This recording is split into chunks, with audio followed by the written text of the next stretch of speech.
Esses sargentos de merda são como filhas mimadas. Não acha? Aparece uma coisinha de nada e já vem incomodar. Que saco!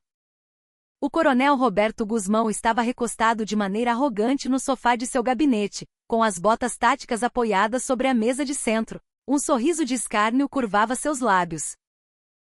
Pela janela, a paisagem da Serra Gaúcha, próxima a São Joaquim, mostrava um inverno impiedoso. O vento minuano cortava como navalha lá fora, e a geada cobria os campos, mas o gabinete do comandante do regimento estava abafado pelo calor excessivo do aquecedor. Aquele calor era pegajoso e desagradável, tal qual a ambição distorcida de Guzmão.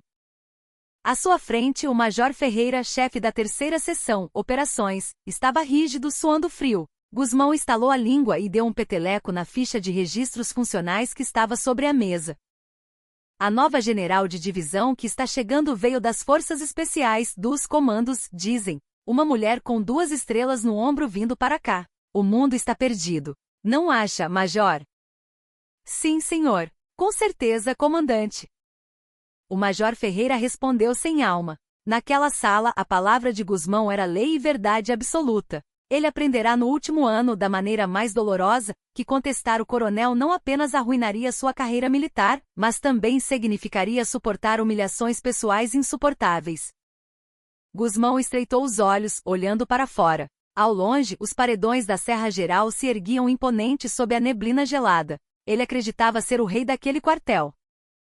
Seu orgulho de ter se formado na AMAN, Academia Militar das Agulhas Negras, havia se degenerado em um elitismo tóxico. Ele via os praças e graduados, sargentos e subtenentes, apenas como peças descartáveis para sua própria ascensão. Especialmente, sentia um prazer sádico em pisar na autoridade dos sargentos. E o sargento Mendes? Aquele chorão ainda está de mimimi? Guzmão perguntou com desdém.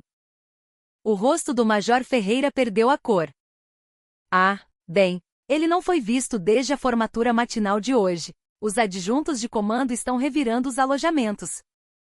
O quê?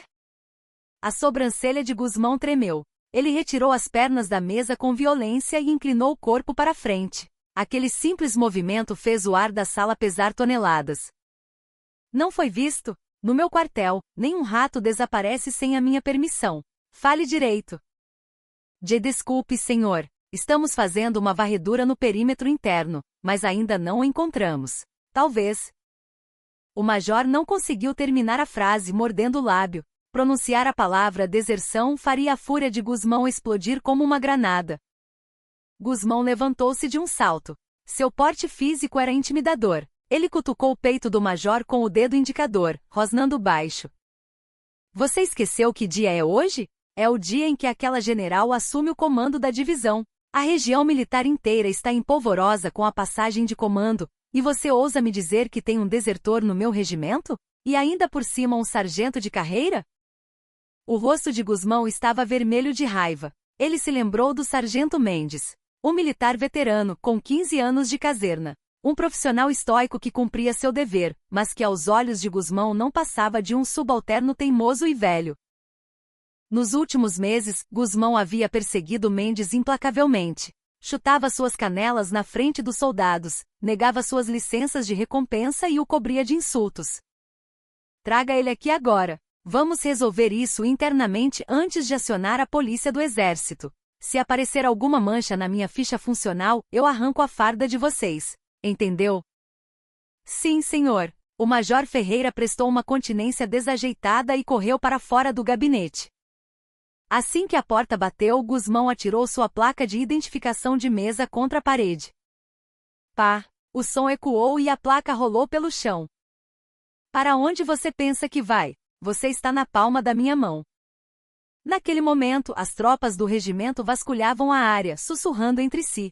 Mas não havia sinal do sargento Mendes. Apenas o vento gelado do sul assobiava pelo pátio de formaturas vazio. Nos olhos dos soldados havia medo e uma hostilidade silenciosa. Todos sabiam por que Mendes havia desaparecido. Sabiam quem o havia empurrado para o abismo. Mas ninguém podia falar. Dentro daquele 52º Batalhão de Infantaria Motorizado, o silêncio era uma ferramenta de sobrevivência. De repente, o telefone vermelho na sala de situação tocou estridentemente. O oficial de dia atendeu e empalideceu instantaneamente. Com a voz trêmula acionou o interfone para o comandante. Comandante, é do comando da divisão, a nova general. Ela está vindo de helicóptero agora mesmo, 2 horas antes do previsto. Guzmão franziu a testa. O quê? Essa mulher não tem educação? Chegando assim de surpresa. Entendido. Mande a guarda do quartel revisar o uniforme e mantenha o bico fechado sobre o caso do sargento Mendes. Ninguém abre a boca. Ao desligar, Guzmão arrumou a gandola camuflada no espelho. Seus olhos brilhavam com malícia. HMPH, General Helena Vargas. Primeira mulher a comandar tropas de combate, vinda das Forças Especiais. Vamos ver se ela é tudo isso mesmo. No fim das contas, o exército é antiguidade e política.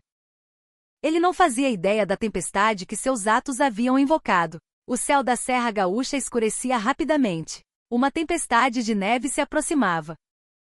VUP. O som das hélices do helicóptero Pantera cortou o ar gelado, sacudindo o pátio do comando da divisão. A aeronave, descendo do céu cinzento, pousou levantando uma nuvem de poeira e folhas secas. O vento das hélices agitava violentamente as fardas dos oficiais do Estado-Maior que aguardavam em forma. O chefe do Estado-Maior, um coronel nervoso, ajeitou a gravata e olhou fixamente para a porta do helicóptero. A porta se abriu e uma bota coturno tocou o solo. General de divisão Helena Vargas. Sua entrada não foi pomposa, foi gélida.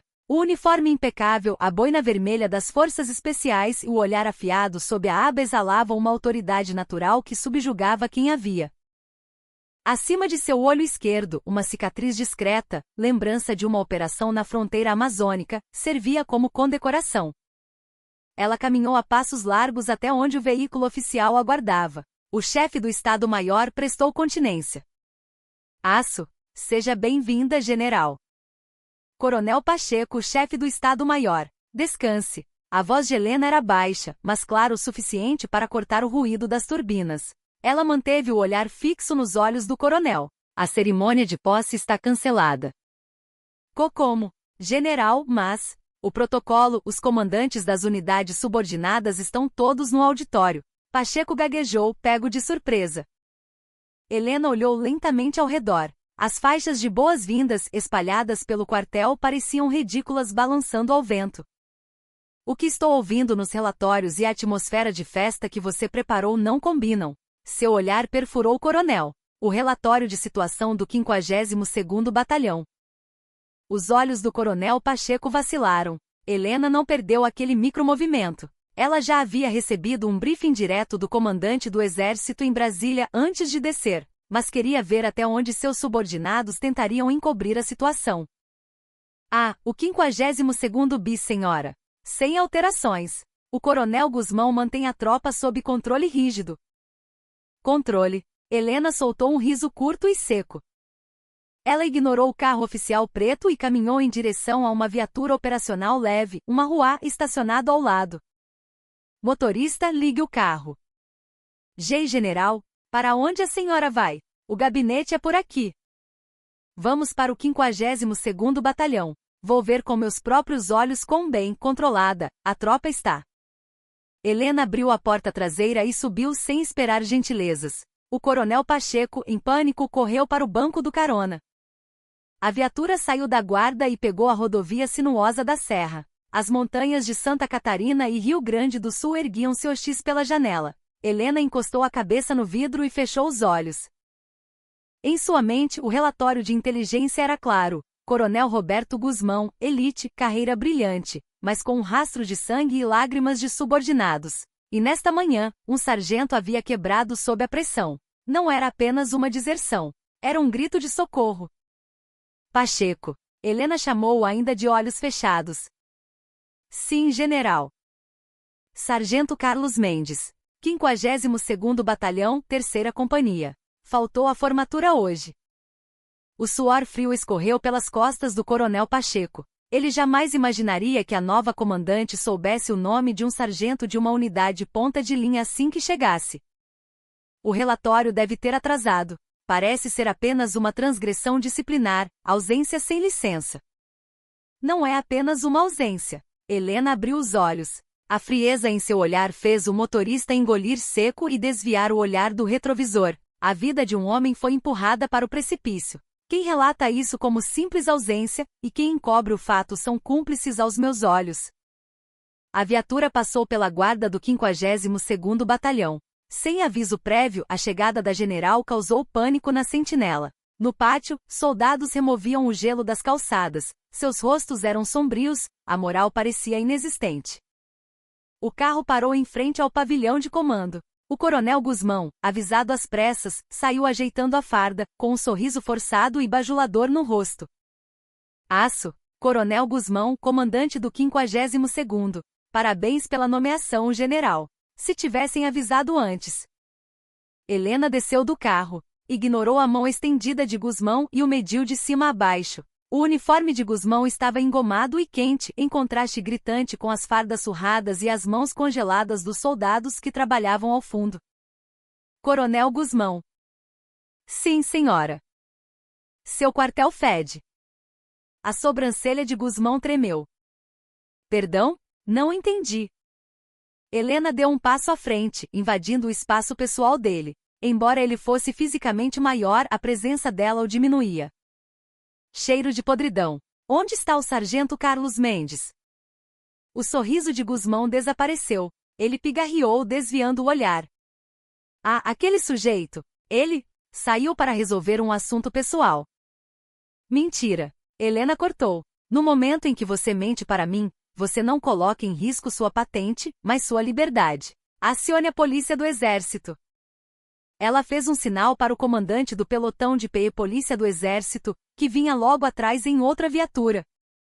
Vasculhem o gabinete do comando, a seção de pessoal e o armário do sargento Mendes agora. Cartas, bilhetes, qualquer rastro. Não deixem passar nada. General, isso é um absurdo. Guzmão protestou, o rosto vermelho. Desrespeitar a autoridade de um comandante de unidade por causa de um simples sargento? Um simples sargento? Helena apontou para o distintivo no peito de Guzmão. Sem esses simples sargentos você não duraria um minuto em combate. Comandante que vê seus homens como ferramentas não é comandante, é carniceiro. Helena virou-se para o pátio. Não vim prender o sargento Mendes. Vim salvá-lo. E se algo acontecer a ele, Guzmão, eu farei você pagar com cada osso do seu corpo. A ameaça pairou no ar gélido. A neve começava a cair mais forte. A guerra entre Helena Vargas e Roberto Guzmão havia começado. Minutos depois, no gabinete do comandante, o ar era irrespirável. Guzmão estava sentado na ponta do sofá, enquanto Helena ocupava a cadeira principal atrás da mesa. Ela folheava os documentos de punição assinados por ele. O som das páginas virando era como o afiar de uma lâmina. Coronel. Fale, general. Guzmão respondeu, cruzando as pernas e demonstrando irritação. O livro de registros disciplinares é interessante. Mais punições para sargentos e tenentes do que para os recrutas. Falta de zelo, atitude inconveniente. Tudo subjetivo. Helena fechou a pasta com um baque. O que é disciplina para você? O medo que você causa chutando seus subordinados? A senhora veio das forças especiais, não entende a realidade da tropa convencional, retrucou Guzmão, elevando a voz. Esses caras, se der moleza, montam em cima. Tem que ter pulso firme. O sargento Mendes era igual. Eu dei chance e ele ficou mole. Bam! O punho de Helena atingiu a mesa. Não foi um estrondo, mas a vibração calou a sala. Calha a boca. Ela se levantou. Realidade da tropa? Enquanto eu caçava traficantes na fronteira e resgatava reféns, você devia estar jogando tênis no clube dos oficiais. Reúna todos os oficiais e sargentos no auditório. Agora. Pouco depois, o auditório estava tenso. Oficiais e graduados com medo nos olhos aguardavam. Helena subiu ao palco e encarou a plateia. Não vim punir vocês. Quero apenas ouvir. Por que o sargento Mendes teve que fugir? O que vocês viram? Silêncio. Guzmão, encostado na parede ao fundo, sorria com arrogância, certo de que o medo os manteria calados. Então, na última fileira, um jovem terceiro sargento levantou a mão trêmula. Era o sargento Oliveira, da mesma companhia de Mendes. Permissão para falar, general. Guzmão fuzilou o rapaz com o olhar. Oliveira. Ficou maluco? Sabe com quem está falando? Coronel Guzmão, saia daqui. A ordem de Helena foi cortante. General, são meus subordinados. Eu tenho direito de... Não existe regra que permita ao agressor assistir ao depoimento das vítimas. Retire o Coronel Guzmão. 2 policiais do exército com braçadeiras vermelhas conduziram Guzmão para fora, que saiu gritando impropérios. Com a porta fechada, o sargento Oliveira desabou no choro, caindo de joelhos. General, o sargento Mendes. Ele foi para morrer, senhora. Helena desceu do palco e segurou os ombros do rapaz. Morrer? Explique isso. O coronel, no churrasco da semana passada, humilhou o pai falecido do Mendes. Disse que o pai dele morreu pobre e ele teria o mesmo destino. Jogou bebida nele. O auditório se encheu de murmúrios. Outros começaram a falar. Chutes na canela eram rotina. Mandava os sargentos limparem a sujeira dos oficiais. O Mendes tomava remédio para depressão, e o coronel ameaçou expulsá-lo como psicopata se descobrissem. Eram relatos de um inferno. Não era um exército, era uma gangue liderada por um tirano. A raiva de Helena era tanta que suas mãos ficaram brancas. Onde ele pode ter ido, sargento? Oliveira tirou um papel amassado do bolso. Achei isso num livro dele. É um lugar, Canyon Fortaleza, em Cambará do Sul. Estava escrito, quero ver o abismo uma última vez. Os olhos de Helena vacilaram.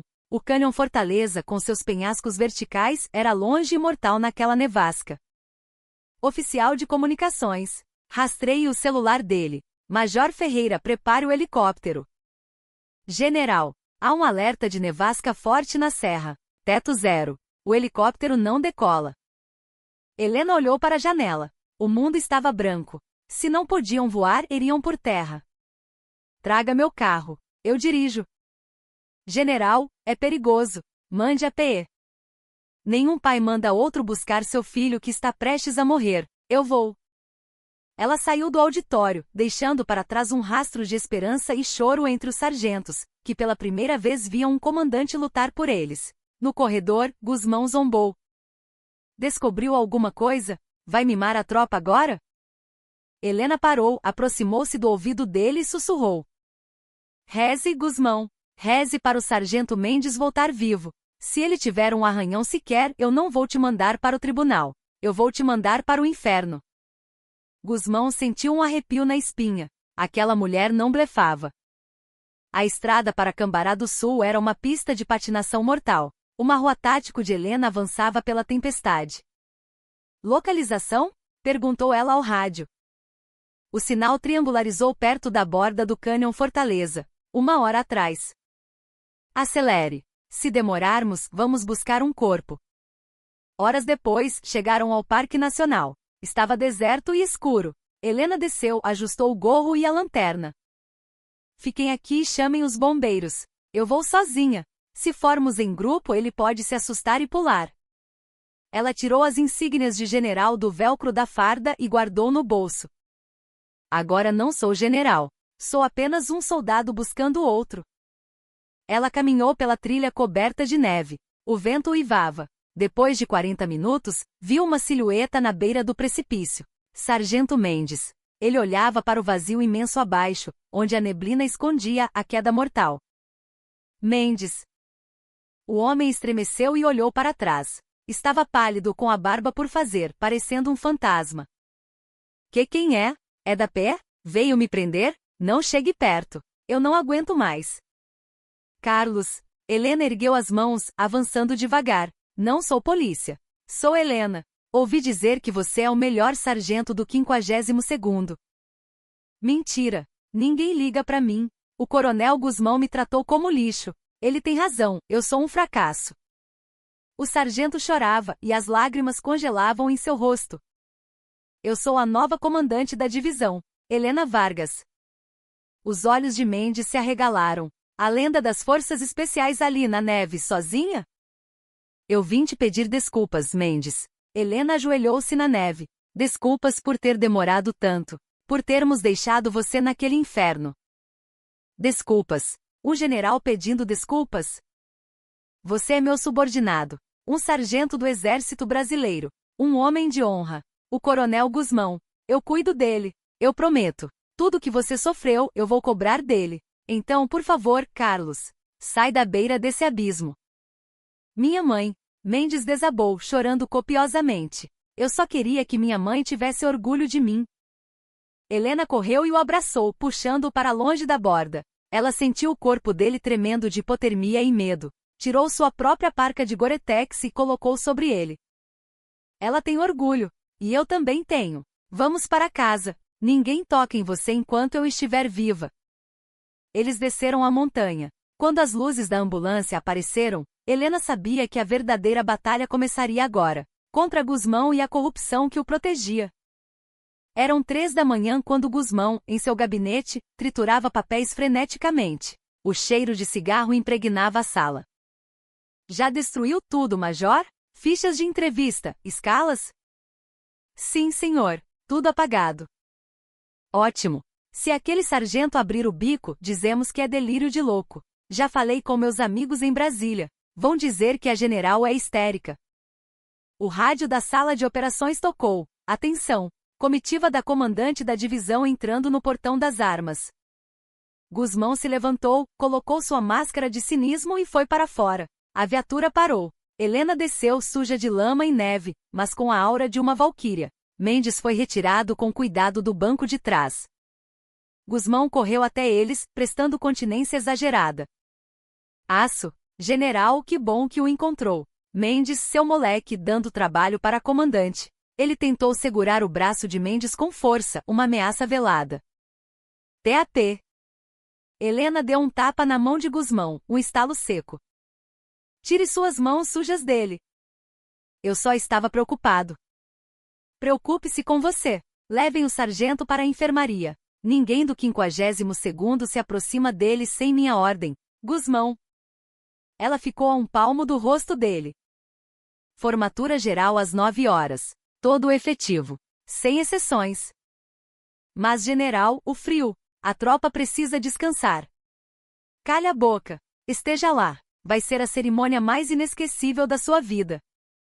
Na manhã seguinte, o frio era cortante, mas 2.000 soldados estavam perfilados no pátio. Helena subiu ao palanque. Ao lado, Gusmão parecia inquieto. Descansar. A voz dela ecoou. Hoje não vim fazer discurso de posse. Vim extirpar um câncer deste batalhão. Ela sacou o envelope. Eram cópias dos documentos que a inteligência do exército havia recuperado digitalmente, mesmo após Gusmão ter tentado apagar. Coronel Gusmão, vem à frente. Ele obedeceu, trêmulo. Você usou sua patente para oprimir, roubar e humilhar. Levou um homem honrado ao suicídio. Confessa? É mentira. É complô. Eu fui rigoroso para manter a disciplina. Gritou Gusmão. Helena virou-se para a tropa. Soldados, o comando do coronel Gusmão foi justo? Ele tratou vocês como irmãos de armas? Silêncio, até que um cabo gritou. Não, fomos tratados como lixo. O grito se multiplicou. Assassino, covarde, justiça pelo Mendes. O pátio virou um tribunal a céu aberto. Gusmão recuou, assustado. Isso é motim. Prendam esses homens. Pou. Helena desferiu um chute tático na perna de Gusmão, derrubando-o de joelhos diante da tropa.